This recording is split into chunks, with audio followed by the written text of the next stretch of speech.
Let's talk about all the emerging questions and the reports around Mohammed Bonesaw's next venture into sports. Because he has been throwing billions and billions of dollars of oil money around, and now he's looking at a total takeover of professional boxing as we know it. Because like we've talked about for a while now, Saudi Arabia is rapidly growing dominant in the global sporting economy, with the country just continuing to pump more and more money into a wide range of different events. And of course, with that coverage, there's always the conversation about sports washing. The idea that Saudi Arabia is using sports investments to improve its reputation and distract from the fact that it's an autocracy with a shitty record. And several months back, we did a deep dive into how these unprecedented investments go way beyond just sports washing, right? That's just one of the elements at play here. And experts say that this is all part of a broader effort to consolidate control over the global sports market so that Saudi Arabia can expand its economic and geopolitical influence. And when athletes, sporting organizations, and shareholders agree to take that Saudi money, it just concentrates more and more power into their hands. And if you didn't catch that deep dive, I'll link to it down below, but think of this as kind of like a part 2. Because now it seems like they're poised to do what they've been doing, but in the world of boxing. With us seeing sources telling multiple outlets that Saudi Arabia is in the final stages of approving a plan that would reshape the economic structure and even the very future of the sport. Specifically, the project would create a global pro boxing league, which is something that just doesn't exist now. In case you don't know the ins and outs of the boxing world, the sport is currently composed of multiple different governing organizations, all of which have their own rules for championship belts. But as reports explain, this new proposal would effectively create a single boxing entity that would replace the sometimes chaotic and frustrating system of dueling promoters and warring sanctioning bodies. And adding that the new entity would have the resources and the fighters to stage high-profile cards around the globe. And that single centralized body would be run by Saudi Arabia and financed by the country's massive sovereign public investment fund, or PIF, which notably has also been behind its other major sports investments. And as far as like how much money we're talking about here,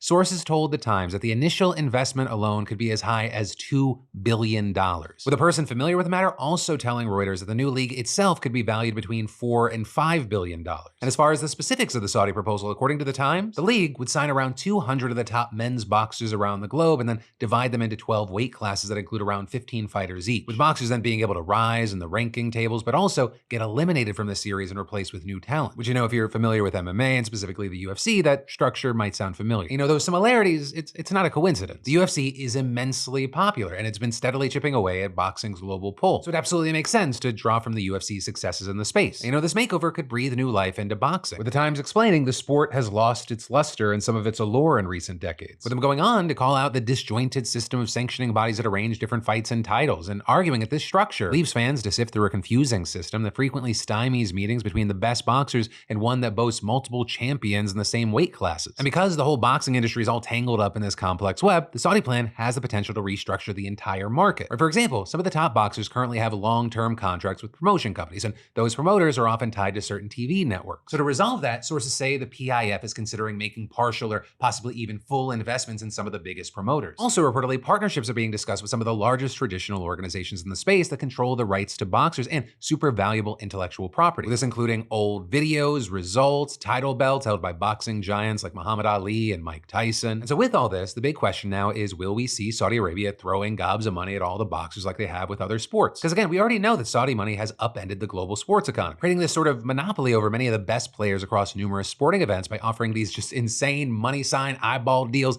that no one else can compete with. Like for example, per Forbes, Cristiano Ronaldo has been the single highest paid athlete in the world for the last 2 years since striking a deal to play soccer for the Saudis, with him reportedly raking in estimated total earnings of $260 million, which is an all-time high for a soccer player. With the second highest paid athlete on the Forbes list also skyrocketing through the ranks thanks to Saudi cash. With that title going to golfer Jon Rahm, who notably shocked the sports world by joining Saudi-backed Live Golf back in December, with his estimated earnings now being at $218 million. With those two the only ones above $200 million, the third being Messi at $135 million, which is also actually really notable because Messi famously turned down an offer to join the Saudi League that some reports said was valued at $1.6 billion. So there, he's not the only one to turn down that offer. It's also been reported that Tiger Woods rejected a $700 to $800 million deal. Also, the word billion's been floated for names like LeBron and Mbappe. And you know, with this, you have a lot of people saying it is hard to turn down that just cartoonish amount of money. And already we've seen numerous major players in the boxing space indicate they have no issue taking Saudi money, which, you know, isn't surprising in general, but also because the country has been steadily wading into the boxing waters for years now. But the country actually hosted its first pro boxing match in September of 2018, notably just days before Jamal Khashoggi was murdered, a fact that isn't directly relevant, but is also an important and stark reminder of who we're talking about here. And while those matches, they initially started slowly, over the past 2 years or so, shit has absolutely exploded. I mean, it's essentially the capital of the boxing world now. And in what now feels like overnight, Saudi Arabia has become one of the single biggest destinations for the most important bouts with the most famous names in the game. And they get the attention economy. I mean, look back to February of 2023. They fused Saudi money and YouTuber boxing, with the Saudis now famously hosting a match between Jake Paul and Tommy Fury. And the absolute treasure trove of money, influence, and views that is creator boxing, it paid off for the Saudis, with that match being described as the most hyped boxing event of 2023, with it not only getting tons of views and buzz, but I mean, you also saw massive names in the world of boxing showing up and making clear that Saudi Arabia is the future. With this including the likes of Deontay Wilder, the former world heavyweight boxing champ, who basically acted as a living, breathing ad for Saudi Arabia, doing press junkets and telling members of the media that the Middle East is where it's happening. And we've seen the likes of Mike Tyson and Jake Paul saying essentially the same. And while technically, the league is in the early stages and it hasn't even officially been announced yet, based on what we're seeing, it seems all but kinda guaranteed. I mean, you even have UFC President Dana White telling reporters it's definitely possible that he will get involved with the anticipated Saudi league. And according to Kieran Mulvaney and Eric Raskin, two journalists who host a boxing podcast together, criticism of Saudi Arabia, it's died down in the field as the country has continued to shove more and more money down the industry's throat. And actually with that, there are already signs that Saudi Arabia is trying to sink its claws into the world of boxing media and control the narratives here. Those podcasters going on to say that they got a message from a branch of Saudi's PIF recruiting them to work for the editorial team of, quote, a new boxing venture in Saudi Arabia that will be reporting directly to His Excellency. And, it's very unlikely they're the only ones getting those messages, with Raskin speculating. I wonder at this moment how close we're coming to the end of independent boxing journalism, which is a very interesting prospect because we're not only talking about Saudi Arabia maybe completely taking over the boxing industry, but also potentially making it so you can't get objective coverage discussing sports washing or criticism of an authoritarian country. Because again, by all accounts, boxing is a mess and it needs organization, it needs some sort of consolidation. It's also important to remember that this is a tool to control Saudi Arabia's image, to distract from what they want to distract from, right? Because there's a lot of power in fun and games.